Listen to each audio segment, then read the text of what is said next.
প্রতিবেদনে উল্লেখ করা হয়, শেখ হাসিনা ভারতের স্বার্থ রক্ষা করেছেন, উগ্রপন্থীদের বিরুদ্ধে ব্যবস্থা নিয়েছেন এবং ভারতের সঙ্গে উপ আঞ্চলিক সহযোগিতা বাড়িয়েছেন। তাছাড়া ভারত বাংলাদেশ প্রত্যর্পণ চুক্তি অনুযায়ী রাজনৈতিক ধরনের অনুরোধগুলো কার্যকর করার সুযোগ নেই। সূত্রগুলো মনে করে, বর্তমান পরিস্থিতিতে যদি শেখ হাসিনা বাংলাদেশে ফেরেন, তাহলে তার জন্য একটি শেখ হাসিনাকে ফেরত পাঠাতে ভারতের কাছে চিঠি পাঠিয়েছে ডক্টর ইউনূসের সরকার। মানবতাবিরোধী অপরাধের অভিযোগে বিচারের সম্মুখীন করার জন্যই সাবেক এই প্রধানমন্ত্রীকে ফেরত চেয়ে চিঠিটি দেওয়া হয়।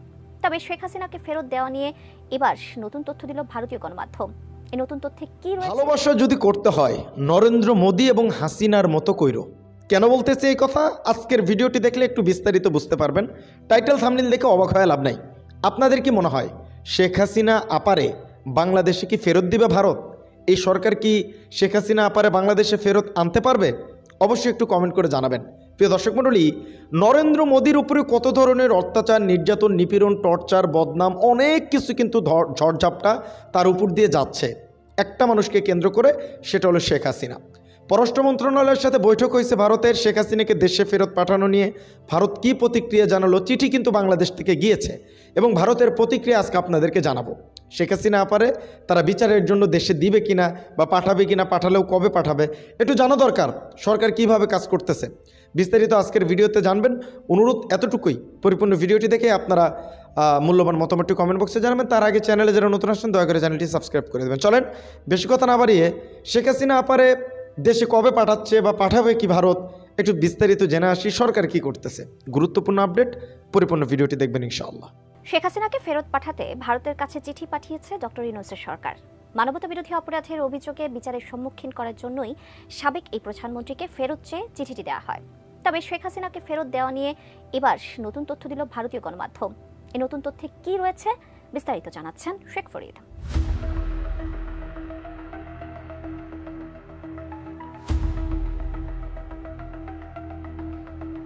শেখ হাসিনাকে বাংলাদেশে প্রত্যর্পণের অনুরোধ জানাবে, তা একরকম জানাই ছিল। অবশেষে সেটাও এলো। শেখ হাসিনার ভারতের পদার্পণের ঠিক 4 মাস 18 দিনের মাথায় গত 23 ডিসেম্বর দিল্লিতে বাংলাদেশের দূতাবাসের পক্ষ থেকে সেই চিঠি পাঠানো হয় ভারতের পররাষ্ট্র মন্ত্রণালয়ে। এরপরেই ডক্টর ইউনূসের নেতৃত্বাধীন অন্তর্বর্তী সরকারের পক্ষ থেকে সাবেক প্রধানমন্ত্রীকে ফিরিয়ে আনতে ভারতের কাছে করা অনুরোধটি বিভিন্ন চ্যালেঞ্জের মুখে পড়েছে। এসব চ্যালেঞ্জের মধ্যে দুই দেশের মধ্যকার দ্বিপক্ষীয় প্রত্যর্পণ চুক্তির উল্লেখিত শর্তের সীমাবদ্ধতাও রয়েছে। ভারতীয় সংবাদ মাধ্যম ইকোনমিক টাইমসের এক প্রতিবেদনে এমন তথ্য জানানো হয়। সংবাদ মাধ্যমটি জানায়, সরকারের অনুরোধ সত্ত্বেও ভারত শেখ হাসিনাকে ফেরত দেবে না। ভূ রাজনৈতিক বিবেচনায় নয়াদিল্লি ঘনিষ্ঠ মিত্রকে বিসর্জন দেবে না। মোদী সরকার এ প্রত্যর্পণে রাজি হলে তা মিত্রদের কাছে ভুল বার্তা দেবে।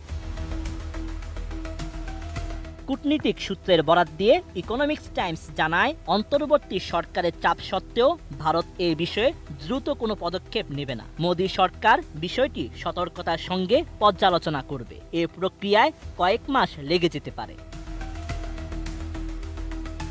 এছাড়া শেখ হাসিনা গত 1.5 দশকে ভারতের স্বার্থ রক্ষা করেছেন। সাবেক প্রধানমন্ত্রী উগ্রপন্থীদের বিরুদ্ধে ব্যবস্থা নিয়েছেন এবং ভারতের সঙ্গে উপ আঞ্চলিক সহায়তা বাড়িয়েছেন। ফলে বিষয়টি বিবেচনায় বাড়তি সময় নেবে নয়াদিল্লি।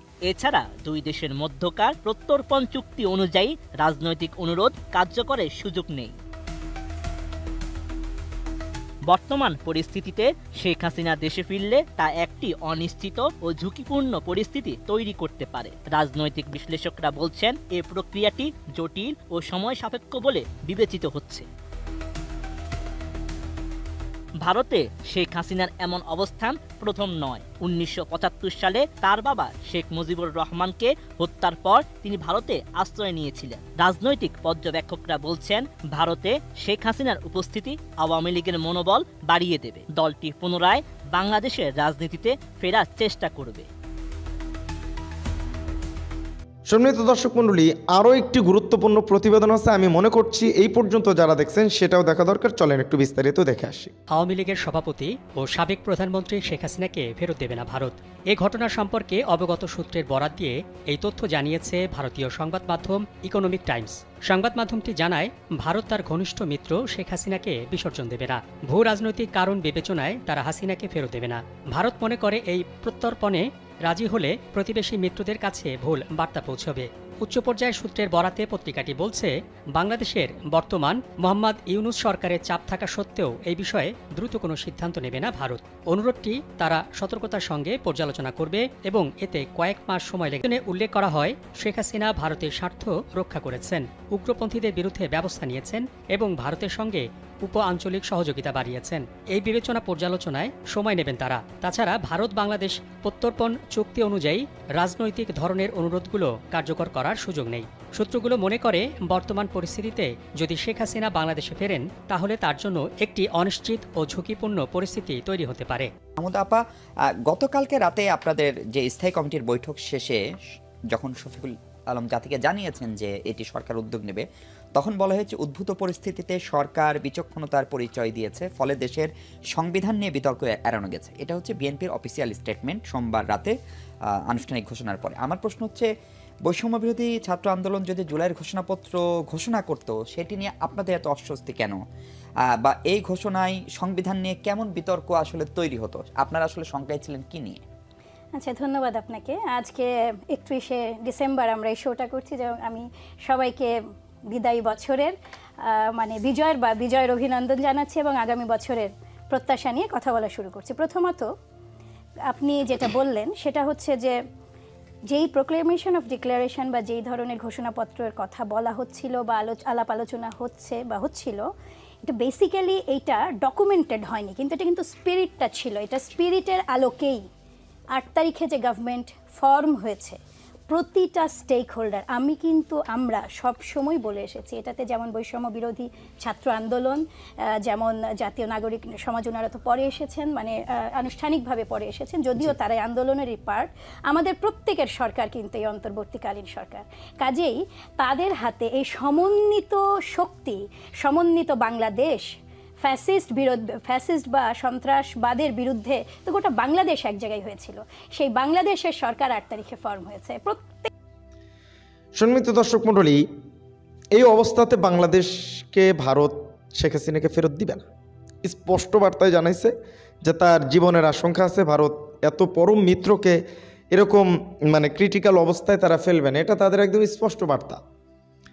এই সরকার যে হাসিনার এনে বিচার করতে পারবে না, বিএনপির আমলেও যে কতটুক হবে এটাও জানি না। কারণ শেখ হাসিনা তো চাইছিল, লন্ডন থেকে তারেক রহমানরা আনতে পারছে, অনেক নেতাকর্মীরা বাইরে আছে, পিনাকি, ইলিয়াস, এদেরকে আনতে পারছে, বন্ধ করতে পারছে কিছু না। বিদেশ যখন চলে যায় সেটা আর ফেরত আসে না, এটা সম্ভব না। অনেক নিয়ম কানুন আছে, সেটার মধ্যে দিয়ে আসলেও আসতে পারে। এখন কতটুক হবে, কি হবে না হবে, এটা তো আসলে বলাও যাচ্ছে না, বোঝাও যাচ্ছে না। কিন্তু ভারতের স্পষ্ট বার্তা, যেটার জন্য আমরা অপেক্ষা করছিলাম, যে না, শেখ হাসিনাকে তারা ফেরত দিবে না। একদম ক্লিয়ার কাট কথা, যে আশঙ্কা মুক্ত হলে তারপরে শেখ হাসিনা আপারে তারা দেশে দিবে, এরকম আসলে তাদের দাবি। তো যাই হোক, আজকের ভিডিও থেকে এতটুকু জানতে পারলেন, অনুরোধ আশা করছি ভালো কিছুই জানছেন। আজকের ভিডিও ছিল এ পর্যন্তই, দেখা হচ্ছে পরবর্তী অন্য কোনো ভিডিওতে। সে পর্যন্ত সকলেই ভালো থাকবেন, সুস্থ থাকবেন।